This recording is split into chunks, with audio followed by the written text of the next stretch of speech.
ദേശീയപാതാ പ്രവൃത്തികൾ വേഗത്തിൽ പൂർത്തിയാക്കണമെന്ന് മുഖ്യമന്ത്രി പിണറായി വിജയൻ. വടകര, തുറവൂർ, തിരുവനന്തപുരം ഉൾപ്പെടെ ചില സ്ഥലങ്ങളിൽ പ്രവൃത്തി മന്ദഗതിയിലാണ്.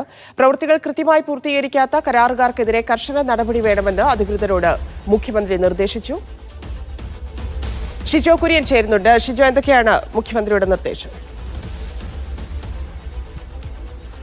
ധന്യ, ദേശീയപാത നിർമ്മാണ പ്രവൃത്തികളുമായി ബന്ധപ്പെട്ട് ചേർന്ന റിവ്യൂ മീറ്റിംഗിലാണ് മുഖ്യമന്ത്രി ചില കാര്യങ്ങൾ കടുപ്പിച്ച് പറഞ്ഞിട്ടുള്ളത്.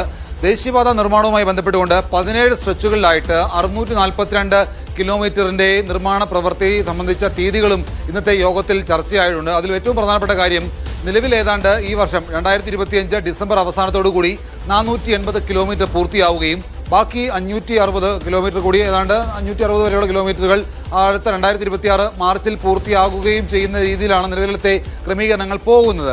എന്നാൽ ചിലയിടങ്ങളിൽ ദേശീയപാതയുടെ പ്രവൃത്തിയുമായി ബന്ധപ്പെട്ടുകൊണ്ട് ദേശീയപാതയുടെ പ്രവൃത്തികൾ ചിലയിടങ്ങളിൽ നല്ല രീതിയിൽ നടക്കുന്നുണ്ടെങ്കിലും പ്രവൃത്തികൾ ചിലയിടങ്ങളിൽ മന്ദഗതിയിൽ പോകുന്നുണ്ട് എന്നുള്ള കാര്യം റിവ്യൂ മീറ്റിംഗിൽ മുഖ്യമന്ത്രി പറഞ്ഞു. പ്രത്യേകിച്ച് തുറവൂര്, അതുപോലെ തിരുവനന്തപുരം, വടകര അടക്കമുള്ള സ്ഥലങ്ങളിൽ ദേശീയപാത നിർമ്മാണവുമായി ബന്ധപ്പെട്ടുകൊണ്ട് വലിയ തരത്തിലുള്ള വീഴ്ചകൾ ഉണ്ടാകുന്നുണ്ട്. അവിടെ വലിയ തരത്തിലുള്ള കാലതാമസം ഉണ്ടാകുന്നുണ്ട്. അത്തരം കാലതാമസങ്ങൾ ഉണ്ടാകാൻ പാടില്ല. സാങ്കേതികപരമായിട്ടുള്ള എല്ലാ പ്രശ്നങ്ങളും വളരെ വേഗം തന്നെ പരിഹരിക്കണം. വീഴ്ച വരുത്തുന്ന കരാറുകാർക്കെതിരെ, അതായത് ഈ ദേശീയപാത നിർമ്മാണവുമായി ബന്ധപ്പെട്ടുകൊണ്ട് വീഴ്ച വരുത്തുന്ന അല്ലെങ്കിൽ ബോധപൂർവം താമസം വരുത്തുന്ന കരാറുകാർക്കെതിരെ കടുത്ത നടപടി സ്വീകരിക്കണം എന്നുള്ള നിർദ്ദേശം കൂടി യോഗത്തിൽ മുഖ്യമന്ത്രി മുന്നോട്ട് വെച്ചിട്ടുണ്ട്. അതോടൊപ്പം തന്നെ കണ്ണൂരിലെ ചിലയിടങ്ങളിൽ ബസ് പോകുന്നതുമായി ബന്ധപ്പെട്ടുകൊണ്ട് താഴത്തെ സർവീസ് റോഡുകളിൽ ബസ്സുകൾക്ക് പോകാൻ വേണ്ടിയിട്ടുള്ള ക്രമീകരണം കൂടി ഒരുക്കണം.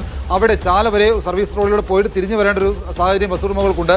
അത് വലിയ തരത്തിൽ ദോഷകരമായി വരുന്നുണ്ട്. അത് ജനങ്ങൾക്കും വലിയ പ്രതിഷേധത്തിനിടയാക്കിയിട്ടുണ്ട്. ആ പ്രശ്നങ്ങൾ പരിഹരിക്കാനായിട്ട് ജില്ലാ കളക്ടറും സംസ്ഥാന പോലീസ് മേധാവിയും അടക്കമുള്ള ആളുകൾ അതിനകത്ത് ഇടപെടണം. അങ്ങനെ എത്രയും വേഗം തന്നെ കാലതാമസമില്ലാതെ ദേശീയപാതയുടെ നിർമ്മാണ പ്രവൃത്തികൾ പൂർത്തിയാക്കണം എന്നുള്ള നിർദ്ദേശമാണ് മുഖ്യമന്ത്രി മുന്നോട്ട് വച്ചിരിക്കുന്നത്.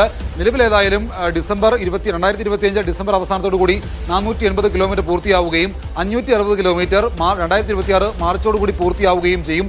നിലവിലേതാണ്ട് തിരുവനന്തപുരം ജില്ലയിൽ ഏതാണ്ട് 30 കിലോമീറ്ററിലൂടെയാണ് ദേശീയപാത കടന്നു പോകുന്നത്. അവിടെ 5 കിലോമീറ്ററിന്റെ പണി മാത്രമേ പൂർത്തിയായിട്ടുള്ളൂ.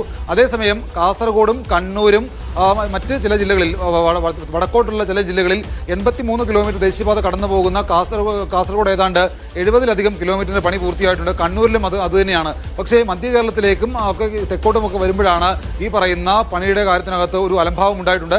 അത് ഇനി അംഗീകരിക്കാൻ കഴിയില്ല. അങ്ങനെ വീഴ്ച വരുത്തുന്ന കരാറുകാർക്കെതിരെ കടുത്ത നടപടി സ്വീകരിക്കണം എന്നുള്ള ഒരു നിർദ്ദേശമാണ് മുഖ്യമന്ത്രി പിണറായി വിജയൻ റിവ്യൂ മീറ്റിംഗിൽ നൽകിയിട്ടുള്ളത്. ശരി ഷിജോ.